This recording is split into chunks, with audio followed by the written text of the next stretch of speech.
HOA Karen believed rules were something others should follow but never herself, and when she turned my driveway into her personal shortcut, things escalated into a battle neither of us expected. What happens when someone pushes you too far, especially when they underestimate who they're dealing with? Stick around, because when karma arrives, it always delivers in ways you'd never imagine. Living in a quiet suburban neighborhood had always been my dream. After years spent navigating the noise and stress of city life, my retirement years were meant to be tranquil, a deserved reprieve after decades of high-pressure service as a federal agent. I carefully selected a neighborhood far removed from city commotion, characterized by serene, tree-lined streets, neat lawns, and neighbors who largely minded their own business. My modest yet comfortable home sat at the end of a peaceful cul-de-sac, offering me the privacy and peace I greatly valued. My driveway was long and winding, stretching comfortably from the main street toward my tucked-away home, bordered by carefully maintained landscaping designed explicitly to discourage shortcuts or unnecessary visitors. Initially, my relationship with my neighbors was amicable but reserved, precisely how I preferred it, maintaining respectful distances while occasionally exchanging friendly waves. However, my quiet retirement paradise began slowly unraveling when Karen, the HOA president notorious for her domineering presence, took notice of my conveniently positioned driveway. Karen was one of those individuals who thrived on authority, using her position to police the neighborhood with zeal bordering on obsession.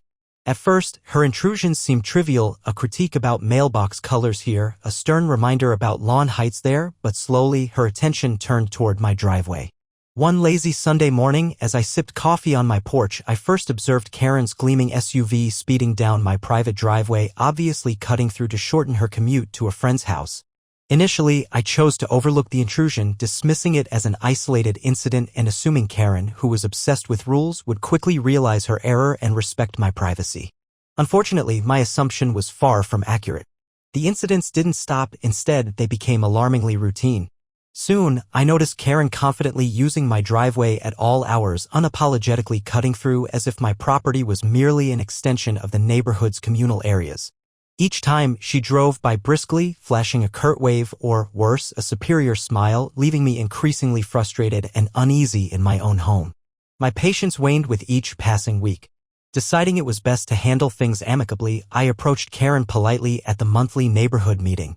Calmly, I explained how her repeated use of my driveway infringed upon my privacy and emphasized that it was private property, not part of the HOA's jurisdiction. Karen, with characteristic arrogance, brushed aside my concerns, mocking me openly by suggesting I was exaggerating the inconvenience and selfishly obstructing community harmony. Embarrassed but undeterred, I sought understanding from my neighbors, many of whom privately expressed sympathy yet publicly remained silent, wary of Karen's intimidating demeanor and influence. Realizing that direct communication had failed, I resolved to escalate the matter more formally by filing an official complaint with the HOA board, believing they might objectively mediate the situation. Unfortunately, I underestimated Karen's influence within the HOA. My formal complaint was swiftly dismissed without adequate review, accompanied by a terse note from the board claiming that since no clear boundary violation had been proven, my issue did not warrant further attention. It was clear Karen had manipulated the narrative to her advantage, leveraging her authority to silence my legitimate concerns. Determined not to surrender quietly, I sought legal advice, confirming what I already knew, that my property was indisputably private and beyond the HOA's reach. Armed with this assurance, I confronted Karen again directly, this time providing her and the HOA with official property boundary documents and highlighting the legal implications of continued trespassing. This effort, however, was met not only with further derision but also public humiliation, as Karen publicly accused me of creating unnecessary tension and disrupting neighborhood harmony. Feeling increasingly isolated, I noticed that neighbors who previously sympathized began avoiding me, undoubtedly pressured by Karen's domineering tactics and fearing potential HOA retaliation. Their reticence, combined with Karen's relentless defiance, deepened my frustration and determination. Undeterred by the lack of community support, I decided to take proactive yet peaceful measures, installing motion-sensitive cameras discreetly positioned to monitor my driveway continuously. The evidence gathered was substantial, clearly documenting Karen's repeated violations of my property rights. Armed with undeniable proof, I approached local authorities, expecting swift and impartial enforcement of my legal rights. Yet, even here, I faced unexpected resistance. The local police expressed reluctance to intervene in what they perceived as a trivial neighborly dispute, suggesting instead a mediated resolution. Exasperated but still unwilling to surrender my claim, I began exploring other diplomatic avenues.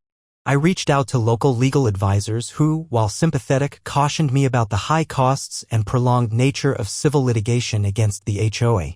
Determined to exhaust all diplomatic channels first, I arranged a private meeting with several prominent neighbors to explain my position clearly and rationally, hoping their support would influence Karen or pressure the HOA into action. To my disappointment, while they privately sympathized with my plight, their unwillingness to openly confront Karen, fearing potential retaliation or HOA scrutiny, rendered them ineffective allies. Each failed attempt at resolution heightened my frustration, making it abundantly clear that polite requests, official channels, and rational dialogue were insufficient against Karen's entrenched entitlement and the HOA's indifference. Ultimately, Karen's persistent disregard for my property rights began affecting other aspects of my life, creating a daily stressor that overshadowed my peaceful retirement dreams.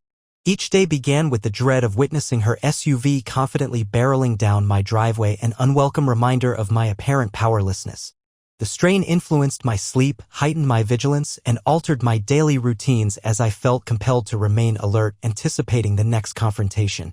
My interactions with neighbors, previously cordial and reserved, now bore the subtle undertones of sympathy mixed with discomfort, their expressions silently acknowledging Karen's ongoing dominance and the HOA's complicity. Determined but weary from constant battles, I contemplated increasingly assertive measures, recognizing that diplomacy had failed utterly and comprehensively. The repeated humiliation, frustration, and disregard for my rights ignited a quiet resolve within me. Diplomacy and dialogue had reached their limits, and I understood clearly that if I were to reclaim peace and dignity in my retirement, a stronger stance would be necessary.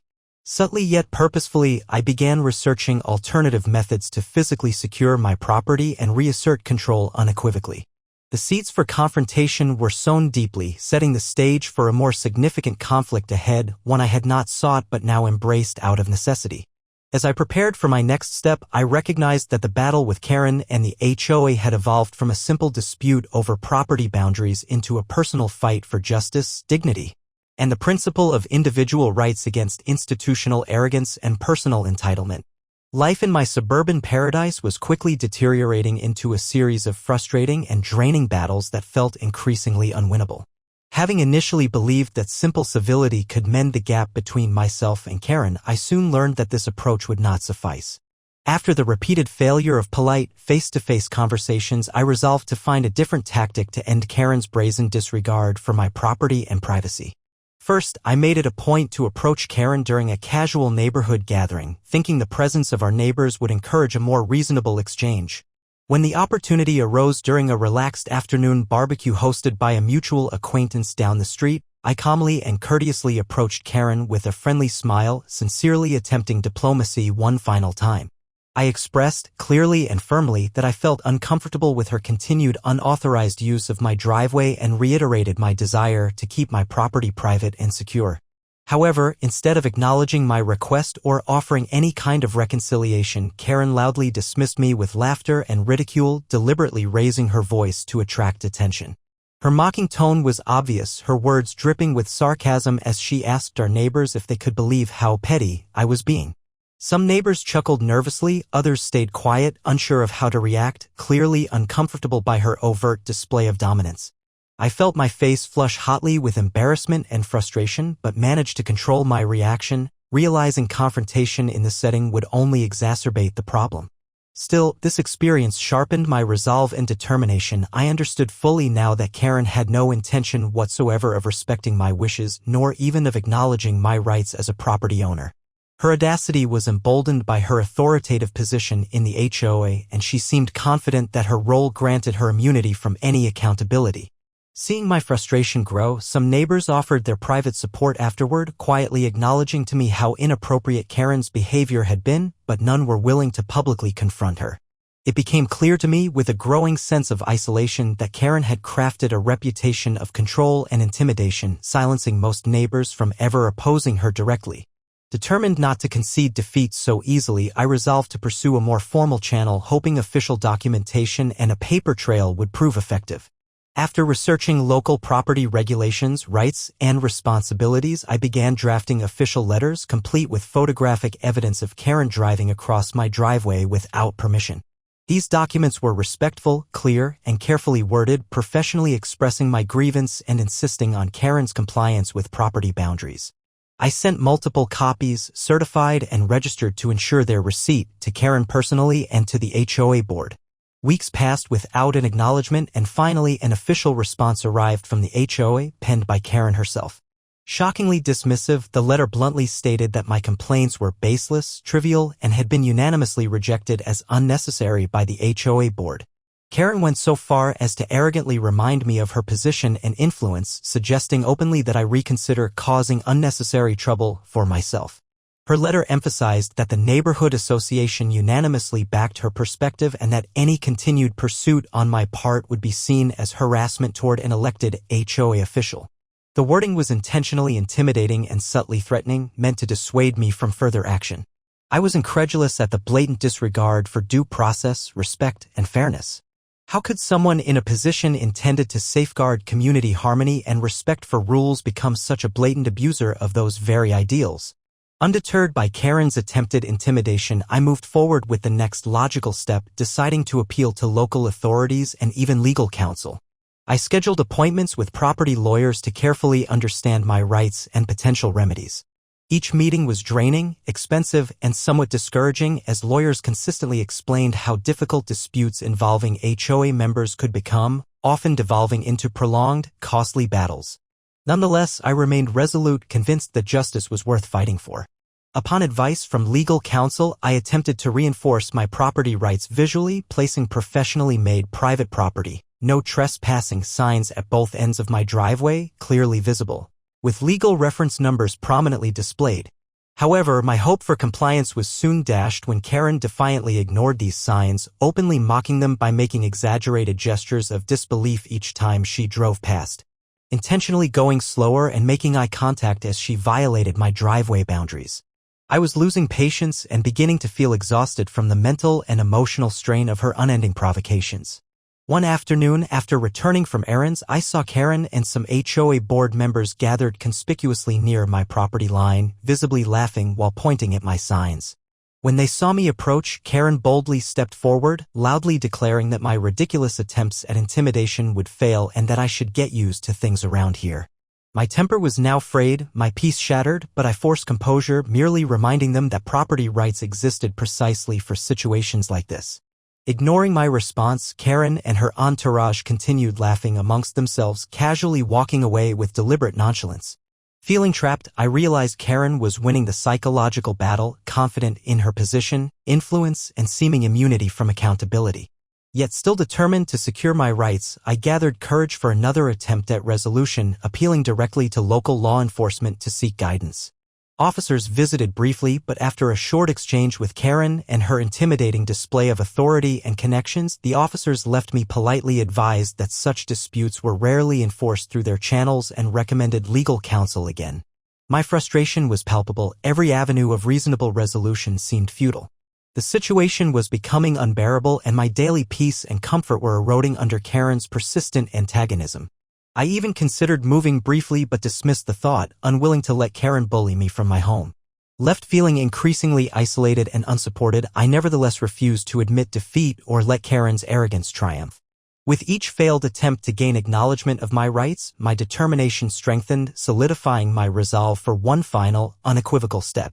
Unbeknownst to Karen, her persistent disregard had not broken my spirit but rather tempered it into steel-like resolve. My efforts thus far may have appeared futile to her and to the HOA, emboldening her to continue, but beneath her brazen confidence lay the seeds of eventual consequences that neither Karen nor the HOA anticipated or saw coming. This phase of my conflict, characterized by seemingly endless defeats, humiliations, and dismissals, was quietly serving as fuel for a much more profound response, a response that I carefully and deliberately began to consider and plan. Drawing from experiences and connections that Karen and her HOA cronies were utterly ignorant of. Each humiliation, every sneer and casual trespass was slowly setting the stage, paving a path that would eventually lead to a reckoning they would never see coming. Having exhausted every reasonable avenue to resolve this ongoing intrusion peacefully, I finally decided to take matters firmly into my own hands. It was abundantly clear that Karen had absolutely no intention of acknowledging my rights or respecting my boundaries. Her audacity only grew, emboldened by the blind support of the HOA, which had become nothing more than her personal weapon. I felt pushed beyond mere frustration into a state of determined clarity. Something significant had to change, and it had to change immediately. With quiet resolve, I devised a definitive solution, installing a sturdy, fully automated boom barrier across my driveway, complete with electronic access controls accessible solely by myself and immediate family members. The installation was meticulously planned. I chose a high-end model that operated silently, smoothly, and reliably, an unmistakable and unbreachable signal of privacy that even Karen would have difficulty ignoring. Over several days, a professional crew completed the installation, prompting immediate curiosity among the neighbors. Some quietly showed support through subtle nods and understanding smiles, while others whispered nervously, perhaps already anticipating Karen's inevitable reaction. Predictably, when Karen first encountered the barrier, her reaction was explosive and immediate. One sunny afternoon, as I stood discreetly behind my window watching her approach, Karen drove her sleek luxury SUV confidently toward my driveway, clearly expecting the same unobstructed shortcut she'd grown accustomed to exploiting. But her confidence quickly shifted to confusion and irritation as she spotted the bold and unmistakably robust barrier blocking her way. She slammed on her brakes dramatically, screeching to a halt inches from the steel boom. Her anger was immediate, her face twisting in rage as she stepped out of the vehicle, fists clenched and cheeks flushed crimson. She stood for a long moment glaring at my home, no doubt suspecting correctly that I was behind the sudden change. Undeterred, Karen's next move was predictably aggressive. Within hours, a formal letter from the HOA was slid aggressively under my door. The contents were shockingly brazen and arrogantly demanding, accusing me of disrupting neighborhood harmony and creating an unauthorized obstruction. Outrageously, it cited obscure bylaws I had never agreed to, threatening an immediate fine of $30,000 should the barrier not be removed promptly. My jaw tightened in disbelief. This was an absurd overreach and a deliberate attempt at intimidation. My property had never been part of the HOA, a detail conveniently overlooked by Karen, who was clearly accustomed to leveraging her influence without being questioned. Incensed yet resolute, I formally responded to the HOA, rejecting their claim entirely. I detailed explicitly how my property was private, exempt from their jurisdiction, and emphasized that my barrier was completely legal, properly permitted, and firmly within my rights as a property owner. But predictably, reason had no effect. Karen, unwilling to accept this open challenge to her authority, swiftly escalated matters further. Mere days later, I returned home from errands to find my barrier completely dismantled, reduced to twisted metal and wiring strewn across my driveway. Shocked neighbors stood nearby, some appearing sympathetic, others merely uncomfortable. Karen herself stood proudly near the scene, smugly supervising as HOA-hired contractors finished their destructive work. When I confronted her directly, demanding answers, Karen arrogantly informed me that the HOA board had authorized the removal of an unauthorized obstacle obstructing neighborhood convenience. Her voice dripped with condescension, her eyes sparkling triumphantly, convinced she had delivered the final crushing blow. Despite the blatant illegality of her actions, Karen clearly believed her power was untouchable. Frustration overwhelmed me at this moment, leaving me feeling briefly powerless and exposed, as if every attempt I'd made to assert my rights had failed spectacularly. Karen quickly resumed using my driveway, flaunting her victory deliberately, smiling maliciously as she drove across the freshly cleared path, openly relishing my apparent defeat. Neighbors, seeing Karen's unchecked victory, grew increasingly hesitant to show support, further isolating me. Yet, even amid this dark, frustrating moment, my resolve only hardened further. Rather than retreating in defeat, I became more determined to hold Karen accountable. What Karen failed entirely to realize was that her overreach had awoken something deep within me, an aspect of my past identity that she and the HOA board had never suspected or considered. For the first time since retirement, I began thinking like the federal agent I once was, accessing the deeply ingrained instincts, connections, and strategic mindset I'd honed throughout a career spent enforcing justice and accountability. Quietly and discreetly, I began documenting every detail of Karen's transgressions, carefully photographing the scene of my dismantled barrier and collecting clear video evidence of her continued trespassing. I meticulously cataloged the absurd, illegitimate HOA notices, noting dates, times, and names. With precision and patience, I compiled extensive records, thoroughly preparing for an eventual legal battle that now felt inevitable. But my approach remained subtle, not betraying a hint of my growing advantage to Karen or her cronies in the HOA. Meanwhile, Karen, emboldened by her perceived victory, proceeded to escalate even further, openly humiliating me at neighborhood events, describing my efforts to protect my privacy as childish tantrums. Her influence seemed limitless as neighbors nervously laughed along, reluctant to become targets themselves. I endured this public humiliation quietly, knowing each incident only strengthened my position, creating an undeniable record of harassment and abuse. Karen's smug certainty, believing she had successfully silenced me, played directly into my plan. With careful precision, I quietly reached out to trusted former colleagues and legal advisors from my past career, carefully outlining my predicament.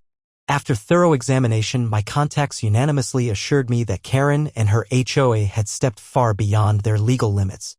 They reassured me I held a compelling legal position capable of swiftly dismantling Karen's facade of power once exposed through proper channels. Though tempted by swift retaliation, I strategically held back, carefully gathering even more comprehensive documentation, meticulously building an ironclad case against Karen. The time had come not just to end the harassment but to dismantle the illegitimate power structure Karen had enjoyed unchallenged for far too long. With each passing day, my quiet, methodical approach slowly turned from defensive frustration to confident anticipation.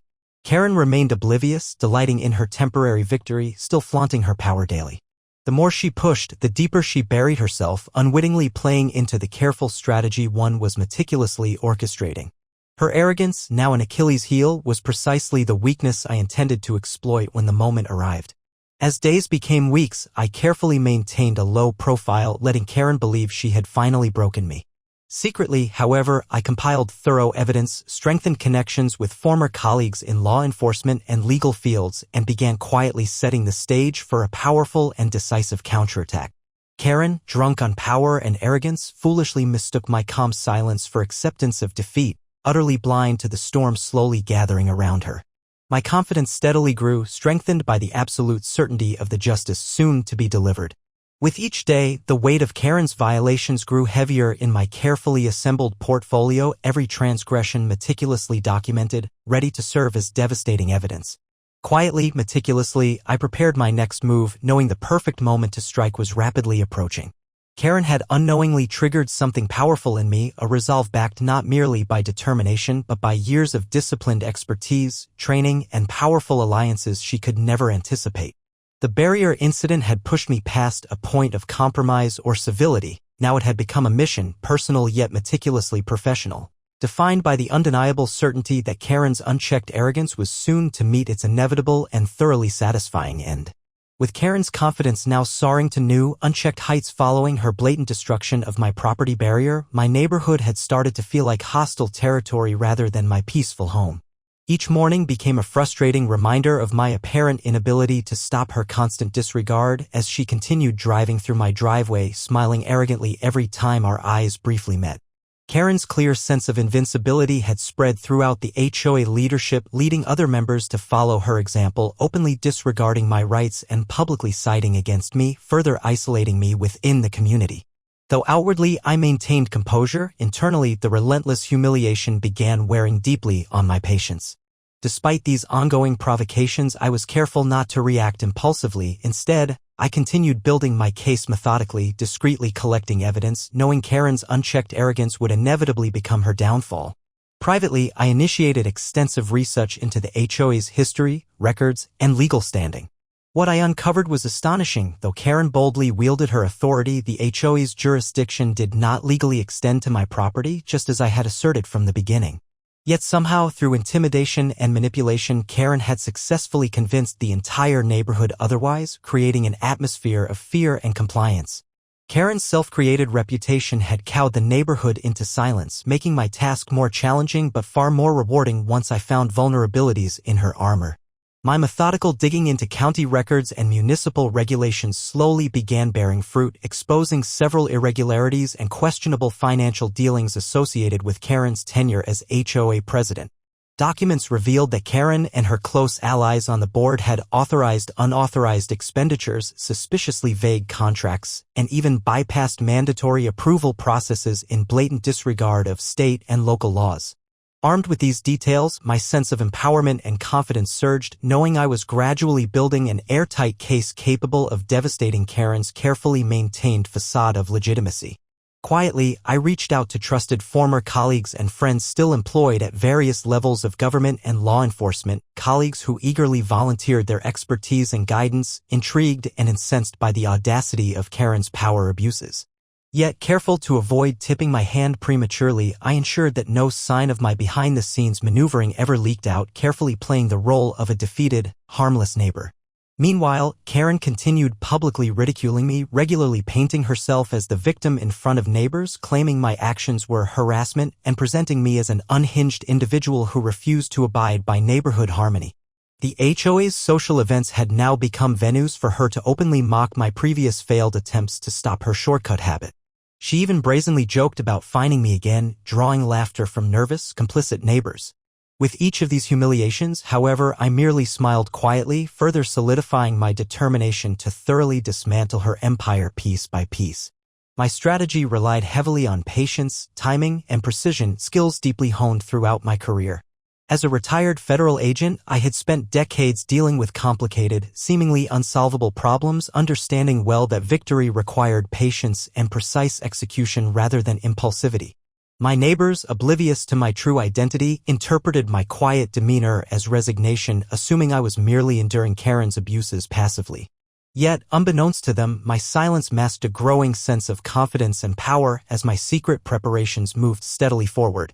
During this period, I contacted an old friend from the Bureau, someone I deeply trusted who specialized in legal matters involving local governments, corruption, and fraud.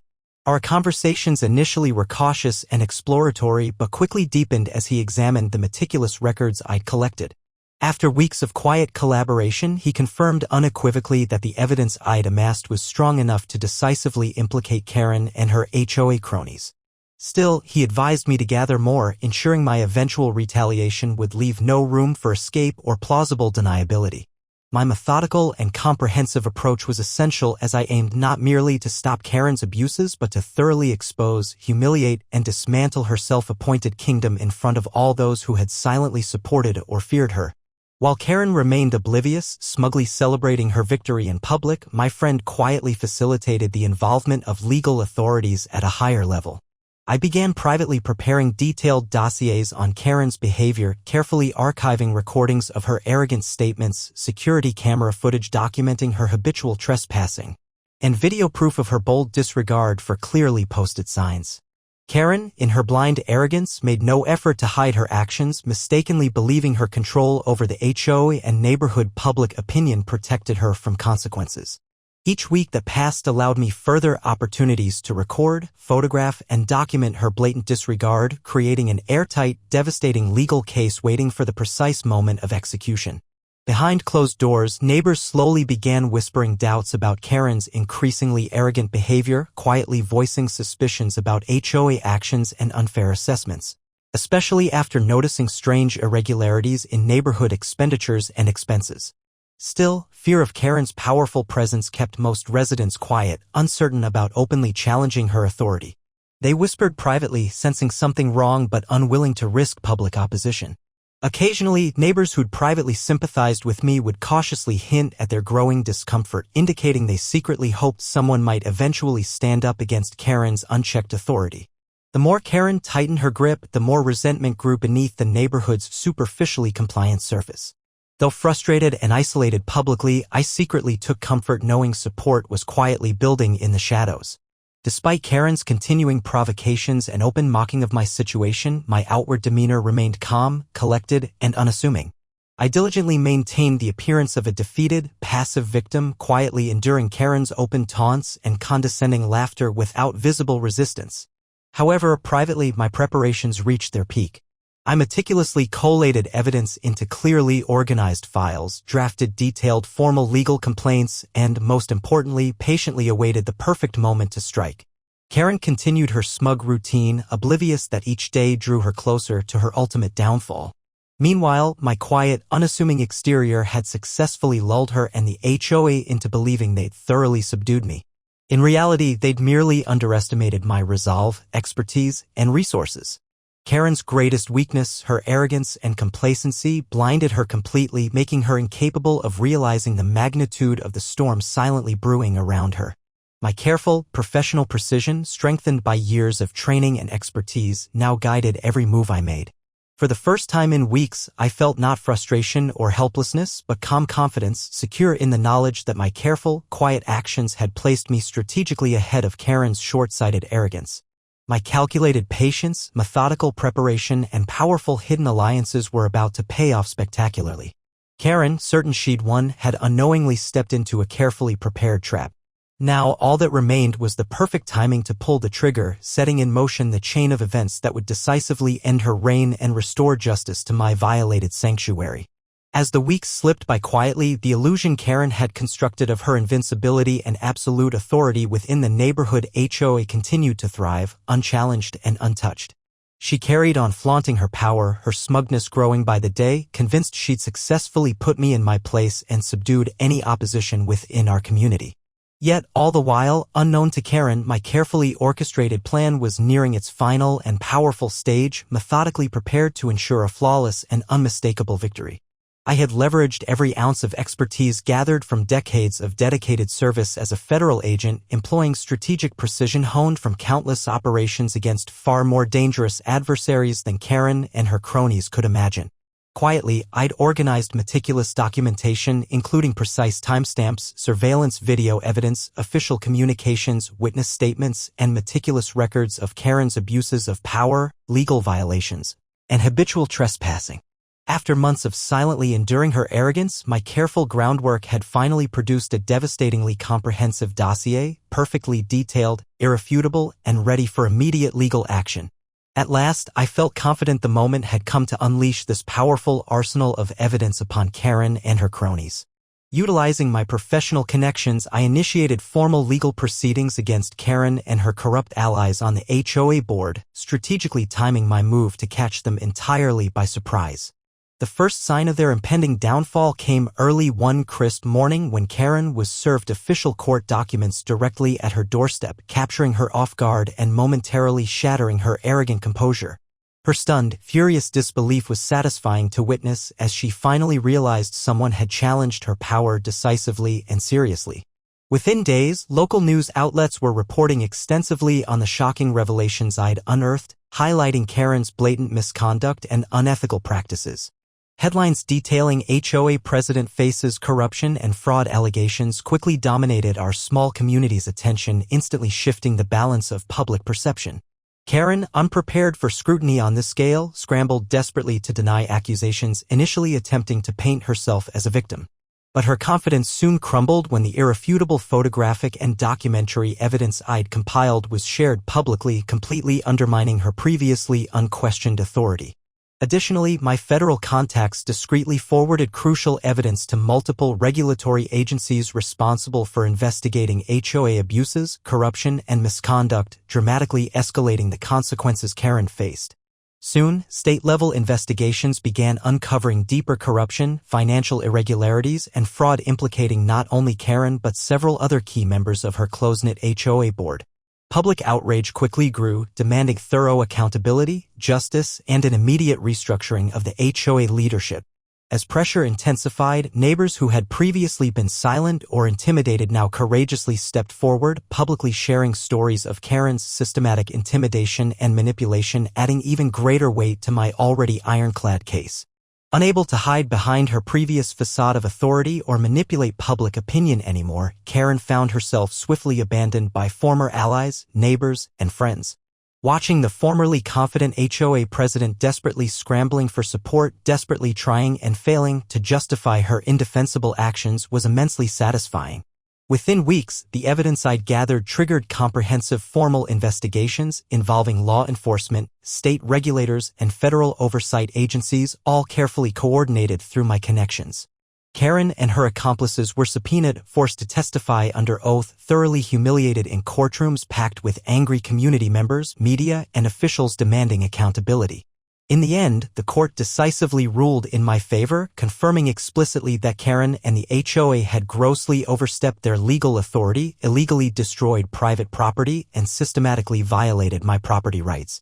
Karen was ordered to personally cover all damages, legal fees, and additional punitive damages, publicly shaming her further and effectively ending her financial comfort. She was also immediately stripped of her HOA presidency and permanently barred from ever holding any community or organizational leadership role again. Her humiliation was absolute, her power and influence irreparably shattered, her reputation irredeemably tarnished. Her arrogant smiles and condescending laughter now replaced by shocked silence and desperate avoidance, Karen rapidly withdrew from community events, ultimately resigning from the HOA board in disgrace. The consequences of my actions extended beyond Karen herself, as several HOA board members who'd supported her faced their own reckoning, forced to resign, heavily fined, or publicly censured. In the months following Karen's downfall, the neighborhood HOA underwent drastic reform, restructuring entirely under intense scrutiny and legal oversight. The newly formed board worked diligently to regain trust, quickly retracting all unjust fines and compensating me fully for the emotional distress and material damages I'd endured. My driveway, once brazenly violated, was restored with a more advanced barrier system fully endorsed and protected by local authorities, permanently ensuring my privacy and security. Public apologies were issued formally and personally by the newly elected HOA officials, recognizing explicitly the wrongdoings and overreach previously committed against me.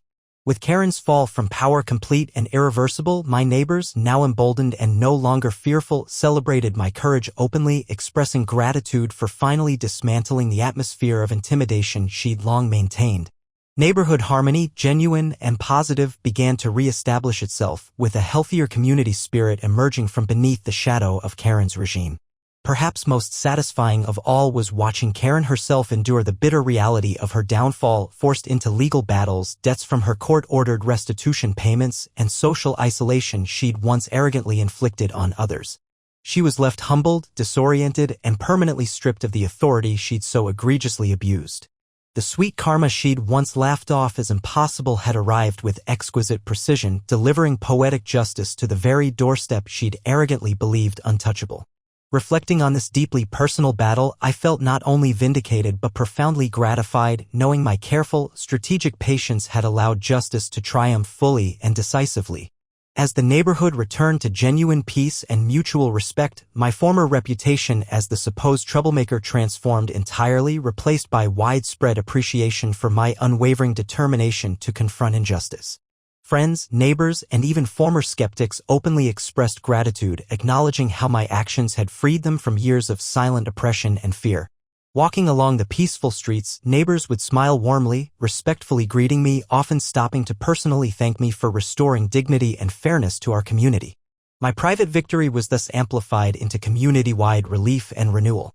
Sweetest of all was the perfect poetic justice now firmly established in the minds of every neighbor who had witnessed my journey, seeing clearly that justice always eventually catches up to those who misuse authority, particularly when they underestimate someone armed not only with determination but with strategic precision born from years of experience.